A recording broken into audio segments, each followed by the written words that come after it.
We are now recording. You're officially live on Conversations with Rob. Hello, welcome. Who are you? Why are you on my show? Hi, Melissa Reinders. I see your name. You're under Melissa. Oh. I'm Megan Walsh or Megan Taylor from Sierra Service Project, and I am glad to see you, Which one Rob. is it? Well, it's both. I It's can be both. whoever I want to be. Oh yeah, you're a millennial, right? Yeah. Yeah. Do whatever you want to do. Right? You pick. It's your choice. Yeah. You're special. Yeah. Here's a trophy. I'm a millennial. Here I am. You're not far from it. I was just thinking, No, I'm a tweener.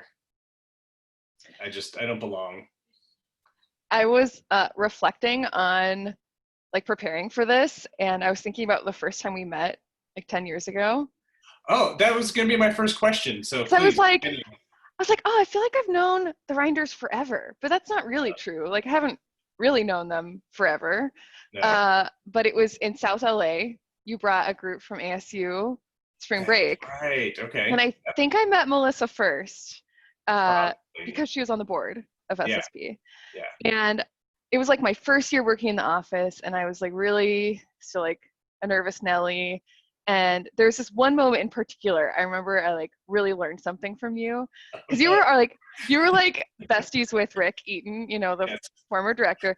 And I don't know that he would say that, but I would say that. Yeah, you would. So we were going to Diddy Reese. It'd been a week, and we were gonna go get some ice cream. And I remember being so stuck on the rules, and staff weren't supposed to drive any volunteers, and you were like, no, we're young adults, this is a college group, it is fine. And I would just be breaking rules, oh no, what's gonna happen? And then I learned that college groups are the best types of groups because they're your peers, and it's so fun, and you get to go eat ice cream. Yeah, so that's what I learned from you. Did we go to Diddy Reese at did we go at 11 p.m.? Did we go really late?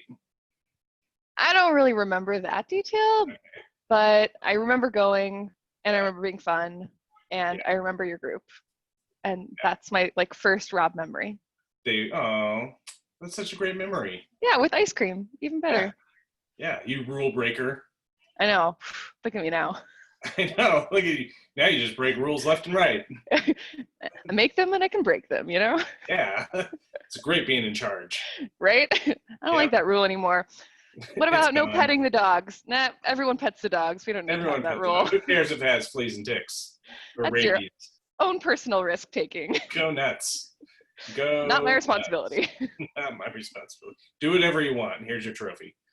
Yeah. Oh. Yeah. So tell me about, tell the audience about Sierra Service Project, which is near and very dear to my heart, and which is why you're one of the first guests on the show. You're number five? You're number 5? I binge watched the other 4 before this, so I'm pretty sure I'm number 5. Number 5. There you go. Well, first, this is so cool to be here, Rob, because I don't know, I feel like you taught me what SSP is, and then now I get to share as representative of the org. Yeah. But yeah, we are a youth-focused nonprofit that does work all over now. West Coast, we have partner communities in 5 locations. This summer, we can't serve in person, but we're still connected with these places and the people who live there and communities, and we're going to do everything we can from home in a new way. Yeah. And I think personally it's a great time to reflect on, okay, service can mean going somewhere and doing something, but I think it can also mean not going somewhere and not doing something, and reflecting on maybe I don't have to be the one doing something. Maybe I can be learning through others, or reflecting on what I have to give my community, my neighbors, my family. It doesn't have to be I have to go there to serve. You can serve right here. And I think that's actually a really important time to consider those hard topics. Yeah. I think it's amazing too, how you guys how devastating was it to be oh my God, we're not going to be able, these youth groups are not going to be able to go to these communities, Native American and other, did you have 2 urban sites this summer? Just one Yeah. in San Diego County, but we Okay. sort So I of, guess underserved communities, is that yeah, what we call them? Yeah. So we're not gonna be able to go, we're not gonna be able to go help people. And these youth aren't gonna have these transformative experiences, an experience that of like, I had as a teenager, reluctantly, by the way. I can get into like my can't serious wait. service project story. But yeah, like how devastating was that for you guys? Super hard. I mean, first, I think being here in our homes, not together working Mhm. as even a staff team, uh, is hard because we love each other. We love being around each other. We get a Yeah. lot from just the social interaction, which I think is like SSP, right? At heart, it's the Mhm. people. No matter where you are, it's your SSP friends, your SSP Yeah. community. So, like, listening to you and Sam talk about like not being able to gather when like gathering and being together is like at the heart of what you do. It's like, oh, wow, okay, well, let's do it differently. So Mhm. it was really hard. I mean, we took a while. It was pretty intentionally slow to like come to that realization of like we knew it wouldn't be safe, but like making sure we took the time to like consider what could it look like, how can we best serve youth groups right now in a new way. um, like I coach a track and cross country team, and so I see those students just like in the longest 5 month summer of their lives. Oh yeah. And just like thinking to myself like, well, we have to offer something, and whatever we can do is going to be better than nothing. Like Yeah. I mean, we're both staff alumni, creative people who can like make the best out of a bad or not ideal situation. So like I think we're ready. I've been Yeah. collecting ideas from summer staff of like the fun sessions we're gonna do, and like all these creative ideas that like I could have never thought of. Yeah. So like it's a bummer, but SSP doesn't have to be going somewhere else. It doesn't have to be building something. It can be like serving your neighbor in a new way, or Yeah. how can you like serve your parents or your siblings or your grandparents, like taking those same principles and flipping them around, and then Yeah. we'll be even more ready to go out and serve in the Yeah. future. Yeah. Yeah. Because I mean, the summer experience is really just for me. For me, it was well, it was a catalyst to begin with, and then after that first summer, every summer was like this recharge of like who I was going to be in the world for the rest of the year. Like, oh, okay, this is what it means to serve my neighbor, and be spiritually grounded. And now my batteries are recharged for that, for the rest of the year. And I don't think that's ever stopped. Like for me, that's never stopped. Even though I think I'm now in an SSP drought of how many years? 3, 4 years, I don't know, something. where were you a counselor last? Nevada or Arizona? A counselor last. So the I guess you last thing I did was like full training stuff. experience. I did was I was the counselor, I guess, for the Guatemala group in 2012. Okay, that's 8 years ago. That's insane. But I feel like, oh We can man, No, but you did training stuff for I our did. our Yeah, staff. You'd I come to came and did SAC. like an awkward like staff training It one was like time. a retreat type thing, wasn't it? Yeah, We were like in the basement at St. Mark's, and like there yeah, were posters on the walls that we were yeah. drawing on.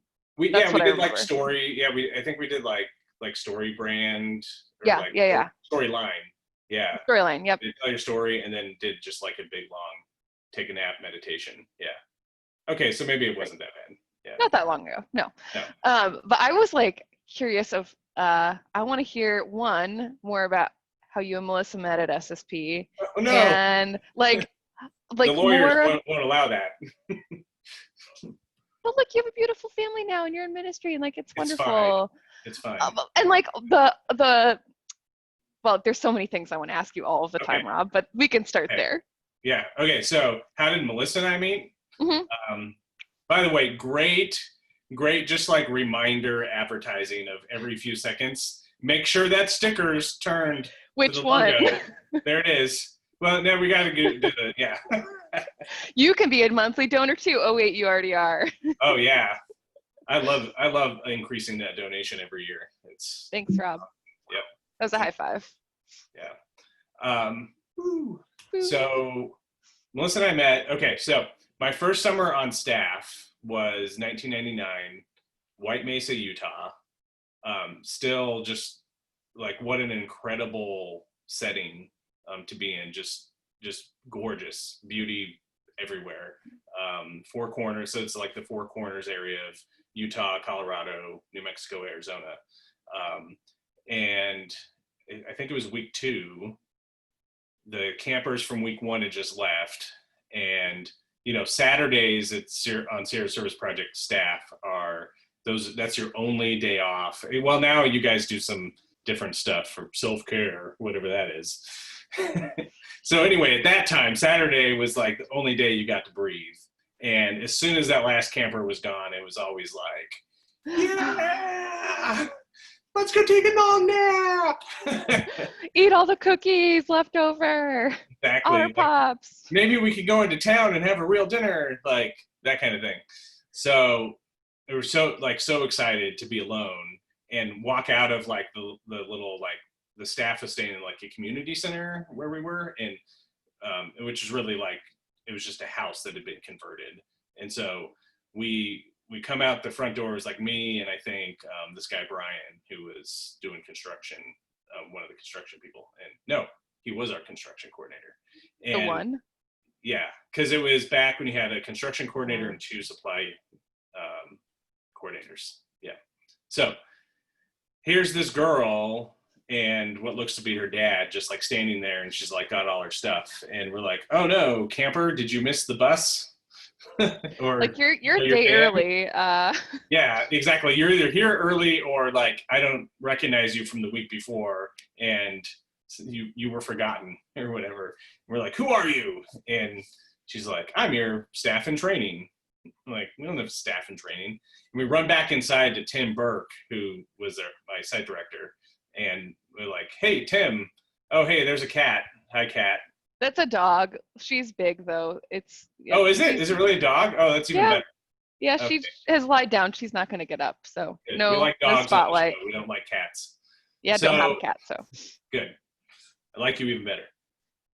so we're like, Tim, there's this girl. She says she's a staff in training. That can't be possibly true. And he's like, oh, is that this week? Yeah, no, we do have one. Yeah, sorry. Whoops, classic miscommunication. I know. And that was Melissa. So, but honestly, we didn't, we obviously got to know each other a little throughout that week, but that was the week when it was kind of a harrowing week, and Rick's son actually came that week, and he had been a friend of mine for years before that, and that was the week before he passed away from brain cancer. And Rick actually had to come and from like England to come and pick him and his wife up and take him home because he had gotten so ill. But what was so part of all the emotion of that week was knowing that Andy was his name, was that the last thing he wanted to do with his life was to go, I don't know, 1,000 miles from home and serve other people, like build a wheelchair ramp for somebody who, had trouble getting in their house. And that's always been a super inspiring thing to me. So a lot happened that week, including meeting, the future mother of my children. But we were on staff together the next couple summers, and it actually wasn't until the 3rd summer that we both got the hint, and we're like, oh, maybe we should make this a thing. Just keep showing up at the same time, same Exactly. place every year, and that's a long time to spend with someone, 9 weeks. And things had to keep like weird stuff that never happened before had to happen for us to keep ending up on the same like staff together. So, that last year I was supposed to be site director in Southern California, and that at the last possible minute, that site director's like dad got diagnosed with like terminal cancer or something, and she had to bail to go be with her dad. and I was asked to switch up to the Northern California site, and I fought it. I was like, no, I don't want to do that. Classic switcheroo. No I one likes know. it. I hired all these other people, and I knew that Like, these are my people, you know? I was all ready. I was ready to go to Julian, and I went to Point Arena instead. And okay, Point Arena, that's a wonderful place, though. It's amazing. So it's 37 degrees all the time in the summer, but it's fine. Yeah. Could be worse. Could be worse. Yeah. So, and then here's like another crazy story from that is, so Billy Stimpson was our construction guy that summer, and cancer really sucks, by the way, because just like our original construction person, she had to leave from staff training because she found out her daughter had cancer. Jeez. Yeah, I know. It's just like awful. I did not expect that we'd talk about. No, I did not. Today. This is going to a dark place, and I'm sorry, everyone. This is life. Yeah. So Billy was at the camp. We were at Camp Arroyo Grande in like Santa Barbara area, and Billy was there like as the camp like repairman, but he was also a youth director at a nearby Methodist church. And so I'm like, I need a construction person. What the heck? And like I turn and I look, and here's like Billy like hammering some wood or something. You're like, come here. I'm like, hey, Billy, right? You know, you want to come work in Point Arena for the summer. So we talked to the camp manager and convinced the camp manager to let him come work for us for the summer. Like, that is awesome. Yeah. And then, so Melissa's sister and my brother-in-law and nieces now live in Oceanside, California. And she's in the military. And when they moved there a few years ago, we were coming out to visit, and we're like, oh, you know, our friends, the Stimpsons, Billy and his wife, and their kids, they live like in Vista, which is right by Oceanside. Yeah. And so we're like, oh, we're going to see Robbie and Katie. We're going to see the Pierces. While we're there, let's try to catch up with Billy and his family. And so we set up this like dinner, and we're like, oh, you know what? They're going to love Melissa's sister and our brother-in-law. So we should bring them over to the dinner as well. So we did, and we show up and walk in the door, and they're like, oh my God, we know each other. And we're like, what? How? Like, they go to the same church. Well, of course they do. But they never, but because of the last name, Pierce, like never made the connection that Katie and Melissa were sisters. What church is that? I think it's just Vista UMC. Vista UMC? Oh my gosh. Well, we love Vista UMC. They're like superheroes. Wow. Are they an SSP? They totally are. Yeah. Long history. The McLaughlins are from there. Do you know Jim McLaughlin? Oh yeah, of course. He's gone like 40 years or something. Yeah. Oh yeah, David, and then his dad Jim. No, Jim. Yeah. So David. Yeah, David. I went to seminary with David. And Jim, somewhere in my office here is like a chicken soup for the soul. Oh yeah. Like classic. Yeah. Classic. Yeah. Jim would send those out. And Jim. Yeah. We celebrated, I think, his like 40th anniversary or something of going to SSP a few years ago. Or maybe, I don't know. It's a long time. It's amazing. And like hearing the stories, and he'll like bring me pictures every time I try to have dinner with him and his wife every time I go down to San Diego, because I like love hearing the old stories of like, in my day, you know, we could bring 3 generations of people to SSP, and you know, like stuff back like that. In my day, we slept on the dirt of out and foraged for our own food at SSP. You're like, okay, sure. We didn't have showers. We had buckets we used. Actually, that's true. Like, not right. Me, but I know at the time, like, literally sort of warmed up some water in some barrels, and like, that's the shower. It's solar heated. Yeah. What sites did you work at? So Point Arena, White Mesa. And then so in 2000 was Upper Lake County. Okay. We're there now. I mean, like, well, oh, nice. Sort of. We're back in Lake County. Nice. There's a crazy story from there where we got attacked on our last night by local drunk high school football kids. Yeah, they vandalized, they trashed the school, and then they tried to like light our classroom on fire and smoke it out. It was good. Scary. And we were like on the phone with like 911, and they're like, well, the sheriff is trying to come, but there's this emergency like 20 minutes away, so just hold on. but there's teenagers. They're like they're literally lighting the building on fire and we're inside of it. And she's like, well, Hang okay, tight. we'll get there. Yeah, how are you doing? Like, what? It's good times. And We were then, gonna. What year was that? so 2000. then, so that was 2000. Then Point Arena is 2001, and then in 2004, I wasn't supposed to be on staff, but Rick had hired me to help out because he had come to visit when I was in Claremont, and I said, hey, I want to help out this summer, but I really don't want to be on staff. Like, and he's like, Like, oh I don't my want to God. sleep on the floor again all summer. Okay. Well, that was okay. It was just like being stuck in one.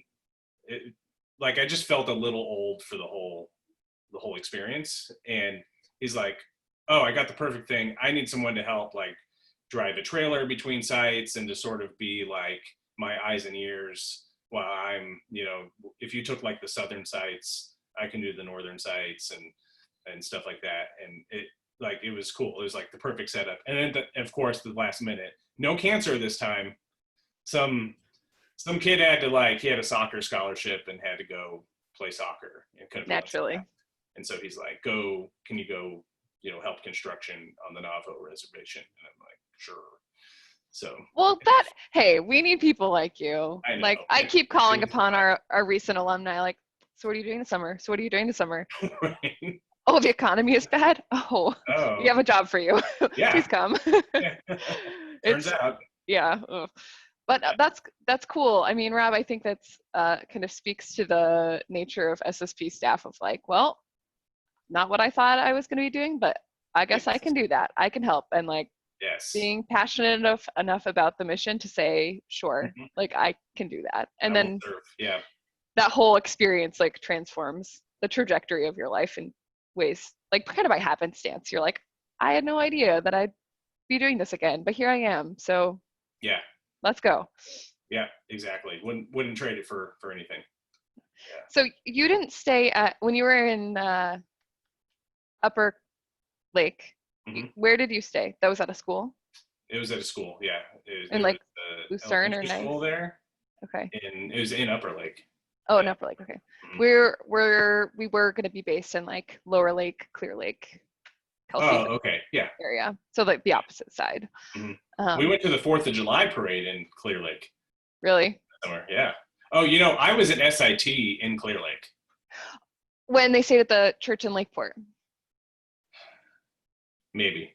I think it was 99, right? No, that would have been 98. 98, okay. Yeah. So, oh man, I see all the faces, but I can't remember who the staffers were.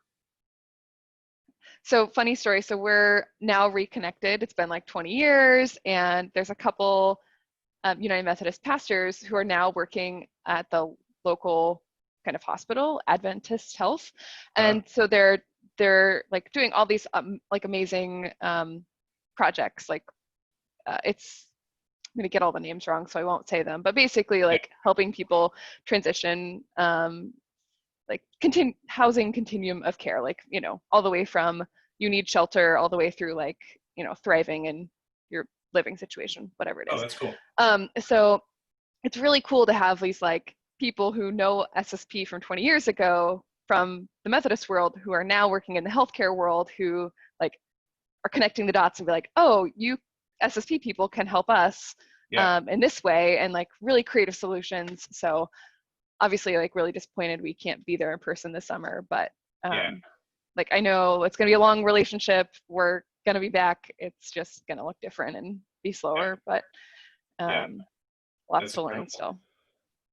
So tell me about the theme. I am so excited about the theme for the summer. And if everybody knows, like there's always like I guess, what do you call it, a spiritual theme for the program. We used to call it the program, and there was a theme, but back in my day it was like every site had their own, like you hired a spiritual life coordinator, and they developed this theme, but now all the sites use the same theme, and there's a team that puts it together and everything. And I know I was involved in kind of the early part of those conversations, but they're a little too like touchy-feely for me, so I'm like, I need strategy, I need structure.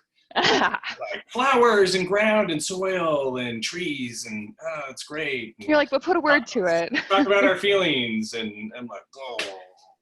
So, but Yeah, so but I was so excited when it came out. Like, it's so cool. So talk about that.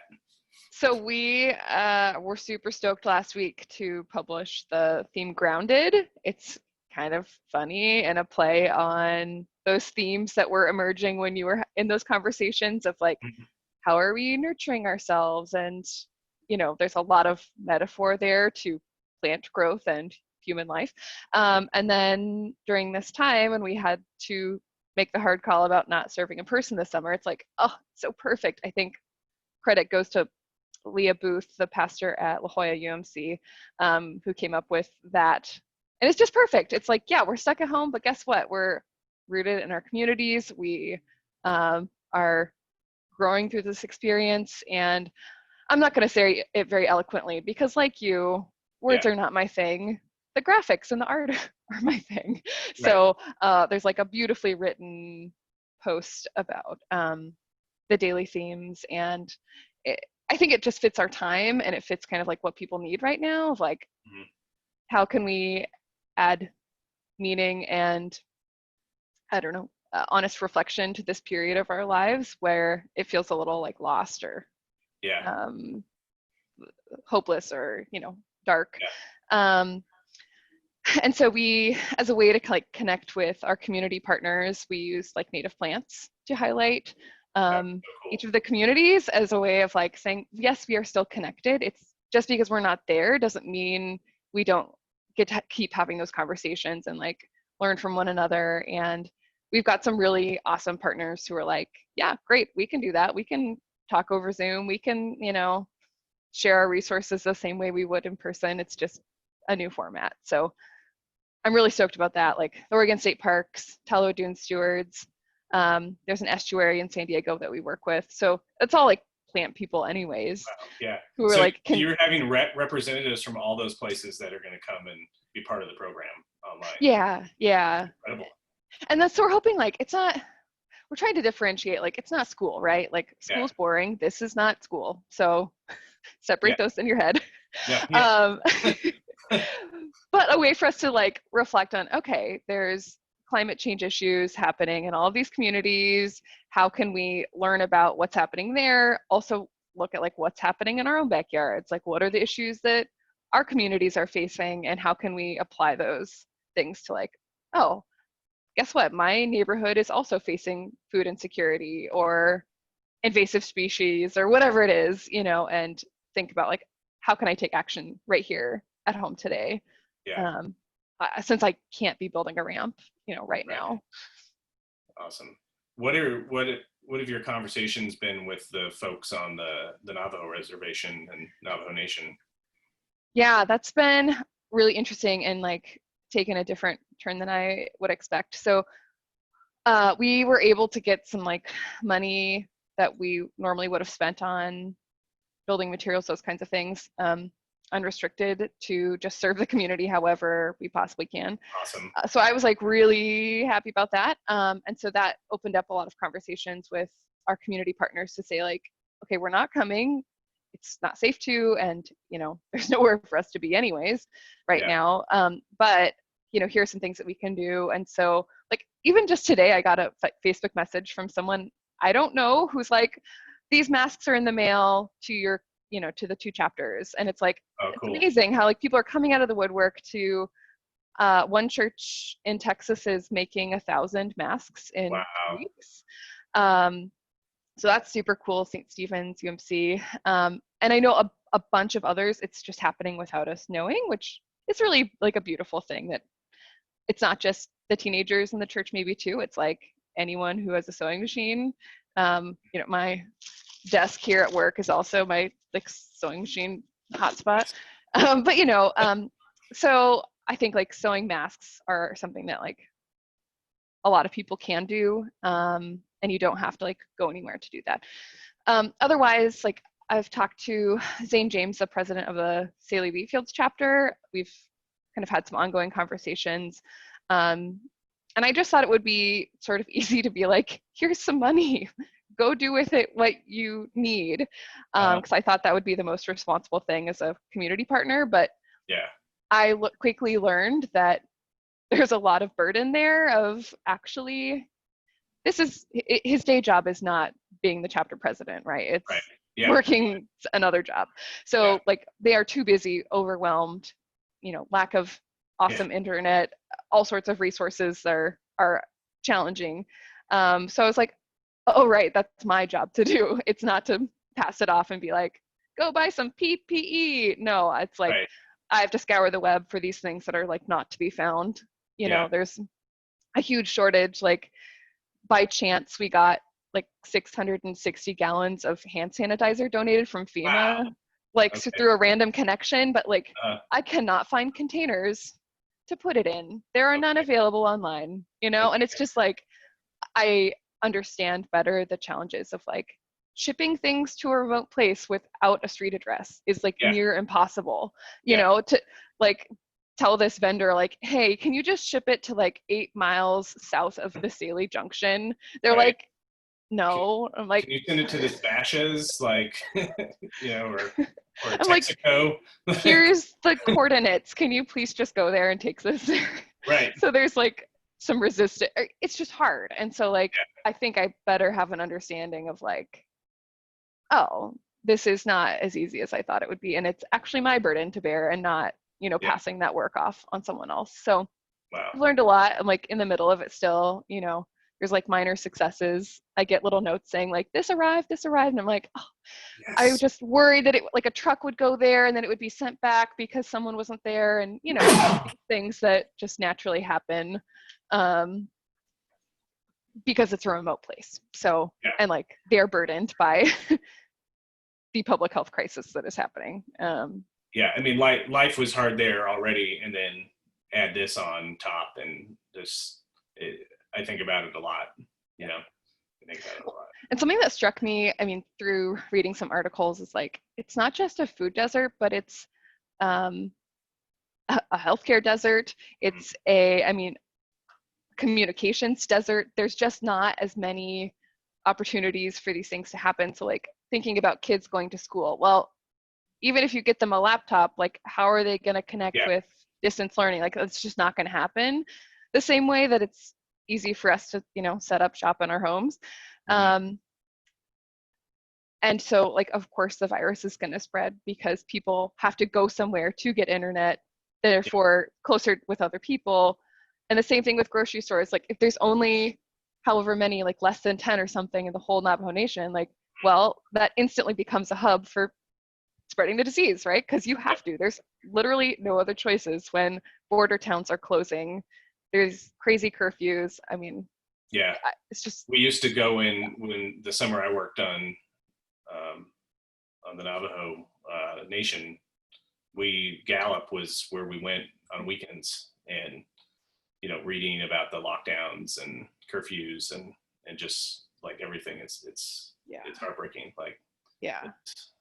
it's totally out of this world, but it is this world. Like yeah, Yeah, it just seems so like would be really hard for us to imagine like the towns next to Tucson or Sacramento being like we couldn't go there. Like what do you mean we can't go there? yeah, I need to go to the store there. yeah. So it's really serious and it just must be so scary, Yeah. I can only imagine. Well, I'm glad you and SSP are able to, do what you can. Is there anything you guys need? Like if folks are watching this, like just even little things that folks can do. Totally. So on our website, we have a page that's called like the Navajo Nation. And there we have the addresses that if anyone sews masks, they're taking as many as they can get. So I think there's about maybe 3,000 people in the two chapters, but if they have extra, they'll just share them with another community. So that's a wonderful thing. And then things like Lysol or disinfectant, Mm-hmm. hard to ship, hard to find. So like, I don't know if anyone has any leads there or like a small business that could support that. The same challenges we have when shopping, it's like that much worse. So if you can't even go to the store Yeah. to get those things. Yeah. So some of the stuff that we did is like finding a solution for hand washing stations. It's like for 30 families who didn't have running water. I mean, they still don't have running water, but getting 10-gallon water jugs, and then this like system with hand washing water and like a hand sanitizer container. So like there's a smaller system of like, well, at least 30 families now have something where there was nothing. Yeah. So, I mean, creative solutions, welcome. Please reach out. I think we're all in it together, and a lot of people want to do a lot of things. So it's just like making connections and doing what we can. So Yeah. Connections. I'm all about the connections. We can work on that. Yeah. Yeah. Well, we've come to we're second to last part of what we do here. We're making a structure as we go along. So we're finding the pattern that works in these episodes. But what I think you already asked me some questions, but this is the official time where you can ask me a question. I've got a good one. Yeah. Well, I guess not really a question, but it's okay. What would you say to summer staff starting to work first year service project this summer? Like, what kind of message would you like to pass along to them from your experience and, true to the times? What would you say? Yeah. Listening to everything you just told me about how you guys are adapting to the summer, like the mission's still the same. Like, I know it's not what you were hoping for or what you expected, but the work you are going to do, whether it's in person or online, like it is already changing lives, like it's already responding to needs. So that you're still going to make a difference in somebody's life, and therefore make a difference in your own life. Like, you don't know, like, it's so funny. Melissa will still get messages from campers or people she's connected with on Facebook or whatever, and they'll say these things like, "Oh my God, like you guys, this thing you said to me, or being part of this SSP experience, it changed my life as a teenager. Like, thank you." And it's still crazy to think like, man, I don't even remember that, but like we did something. But I go back and I think of the staffs when I was a camper and just like a punk teenager, and just got drugged along by his friends who were like, "No, you're going on the mission trip this summer." And these staffers had this incredible influence on my life that I could just never thank them enough for, and I'm so appreciative for. And that those moments are still going to happen. And so to, stay strong and stay true to the SSP mission. And you guys are still, you're not only helping those campers, but everything you're doing for the Navajo Nation right now. And I'm sure some of the other communities that you intended to serve, like you are serving in the ways that they need to be served right now. So, which is by staying home. Exactly. Yeah. I think that speaks to like part of the theme too, of like you plant seeds, but you don't always get to watch them grow or see how they grow. And that's just, that speaks to like the things that you say or the actions that you have. Like you may not see the ripple effects, but you know that they're there. Yeah. And you may not always see the end result from that. Yeah. Yeah. Some teenagers they're coming into this and they're like, man, my summer was wrecked. But I did SSP online, which was, part of, I didn't expect that. That's not fair. But I still had an interaction with the program or with one of those staff members, even through that online experience that changed my life. So, yeah. I'm imagining people saying like, I didn't want to come, but my mom made me, and it was the best week of my 5-month summer. Like I can just already hear it, like it's going to happen. Yeah. It's what you make of it and how you show up. Yeah. So you may have just answered it, but what's a message of hope you have for folks out there? Well, I think we're all just doing the best we can, right? Yeah. Like I think there's so much pressure to like have a perfect pet project or, be your best self. And, I think just keep going and like keep doing what you're doing. And like the world needs you. and we just have to keep being ourselves, and someone needs us. We may not know who, but we have to keep showing up, keep trying, and we'll disappoint some people along the way. It won't be perfect, but Yeah. How can we be? No one's done this before, so we better try. Yeah. Cool. Hey, thanks for being on. This is a great conversation. Rob. Yeah, I want to talk to you more. Yeah. But I mean, you were supposed It's to be in okay. Sacramento. I'll stop recording and we'll keep talking. So there we go. It's a good deal. Yeah. So hey, thanks for joining. And I'm adding a new piece right here, right now. Is it the Maybe SSP Walsh, cheer? You get to it's like in my sleep. Right? Yeah, all day long. No, like who should I have on the show in the future? I already have a lineup for the next couple weeks, but I need ideas, and I'm just gonna ask you. I don't know if I'll actually ask them, but so many ideas. First, Veronica Russell. Okay. She's a new fan of yours since you met in January, and she was like sort of jealous. So you should definitely reach out to her. Yeah, but you're the boss. You're always gonna get priority over. I suppose. Yeah. Maybe like a Nate Spinney. He's a lawyer. I bet he's doing cool things. Nate Spinney. Yeah. Yes. Okay. All right. You got to stop because. Okay. No, wait. You get one more. You get one more. You had one more name. Well, Rick. I mean, come on. Okay. All right. So Veronica, Nate, and Rick. All right. It's happening. I don't know when. This is great. But I'll get them in. I'll continue binge watching. Yeah. I'll wait till there's 5 more, and then I'll listen to all of them at once. Perfect. All right. Okay. Thanks, we're officially Rob. cutting it off. Cool.